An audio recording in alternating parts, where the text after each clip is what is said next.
During the fall, winter, and spring months, it's normal to feel as if you're constantly wiping your kids' noses because they're running all the time. 'Tis the season for both colds and allergies. You mentioned that you have an 11-month-old and a 2.5-year-old, and this seems to be the case for you, and you're wondering what you can do to get it to stop.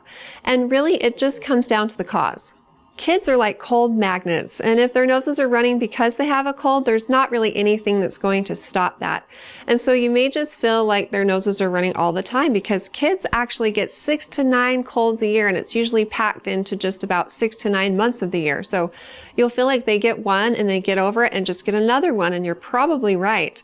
Their immune systems are developing and they're being exposed to all sorts of new viruses and bacteria and allergens and all sorts of things that can make them sick. And so kids get sick more frequently as their body's learning how to defend against those illnesses. Now in the future, like adults, we get less colds, usually like 3 to 6 a year, because we've been exposed to more things over the years.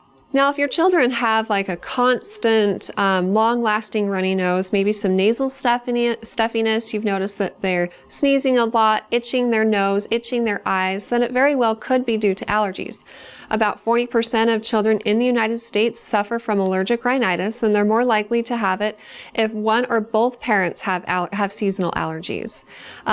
If seasonal allergies go unchecked, it can cause asthma flare-ups if the child has asthma. So it is good to take care of it if this is the case. Now, with your 11-month-old, it's hard to know if this is seasonal allergies or not.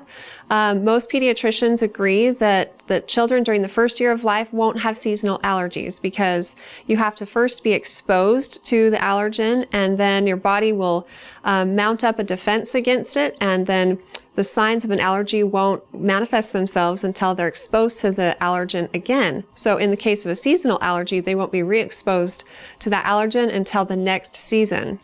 So it's hard to say if this is the case with your 11-month-old or not. However, there are things that can cause allergies year-round and have similar effects, like allergies to pet dander, dust, and mold. So maybe this is a problem going on in your house too. So I recommend talking with your pediatrician about it, and after asking you more specific questions, they'll be able to decide, is it illness or is it an allergy?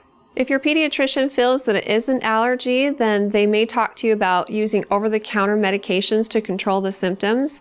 Again, there is no cure for it. The best thing you can do is to remove your child from the allergen. Sometimes that's impossible though. I mean, if it's a seasonal allergy, you can avoid long exposure outside. You can keep your windows closed. But if it's something in the home, then that might be a little bit harder. There are special filtration systems that some families have to look into because their children's allergies are so severe. If the doctor doesn't know what your child is allergic to, they may also talk to you about allergy testing, again, if it's a severe enough case to warrant that. If your children's symptoms are just due to sickness, then that should pass with time. And the best thing you can do in both cases for a runny nose is supportive care. If the pediatrician feels like your child's symptoms are due to illness, then that's something that's just going to have to pass with time, and most colds last about 7 to 10 days. But there are some things that you can do in the meantime, whether it be due to allergies or to an illness. You mentioned suctioning and staying well hydrated, and those things are very important to do, especially if you have a young child that's having a hard time breathing, like an 11-month-old. They haven't learned how to blow their nose like adults know how to do, so we need to clear their nostrils for them. To do this, you can get 2 to 3 drops, put 2 to 3 drops of saline in each nostril. Wait about 30 to 60 seconds. That's when all the magic happens and all the secretions are loosened. And then suck each nostril out using a bulb syringe.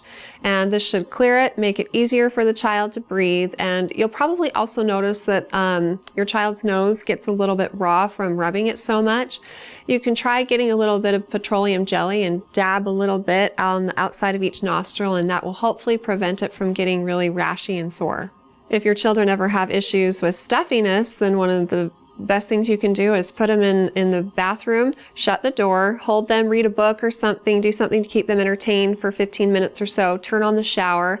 So it's really hot and it makes the bathroom all steamy. Just sit there and let them enjoy a steam session for a few minutes, and that will loosen up the secretions and hopefully make it easier for their body to handle it naturally.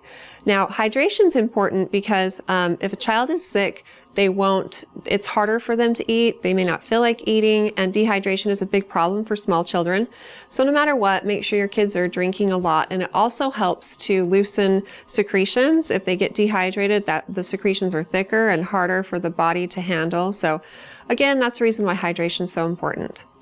If you have more questions for me in the future, please feel free to ask them on our Facebook page at facebook.com/Intermountain Moms, and recommend us to your friends and family too.